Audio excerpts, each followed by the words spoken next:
கன்சியூமருக்கு confusion வராத மாதிரி ஒரே இன்ஜின் ஆப்ஷன் தான் ஈகோவோட எல்லா வேரியண்ட்டுக்கும் கொடுக்குறாங்க.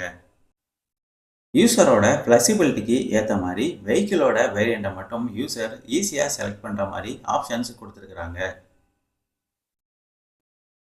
டுவெல் ஜெட் மற்றும் டுவெல் விவிடி என்ஜினாக இருக்கிறனால தான் ஒரு பெட்டரான ஃபியூல் எஃபிஷியன்சி மற்றும் பவர் ப்ரொடியூஸ் பண்ணுற மாதிரி இந்த இன்ஜினை டிசைன் பண்ணியிருக்கிறாங்க.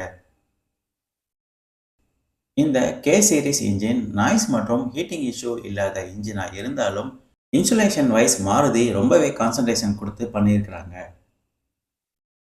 இந்த இன்ஜினோட டிஸ்பிளேஸ்மெண்ட் சிசி பார்த்தோம்னா 1197 சிசி வருது. ஃப்ரண்ட் பைனட் ஓப்பன் பண்ணி ஃப்ரண்ட் பைனட் உள்ள என்ன இருக்குது அப்படின்னு இப்போ பார்ப்போம். மாருதி வெஹிக்கிள்லேயே டிஃப்ரெண்டான டிசைன் மற்றும் ரியர் வீல் டிரைவ் இருக்கிற வெஹிக்கிள் அப்படின்னா அது இந்த ஈகோ.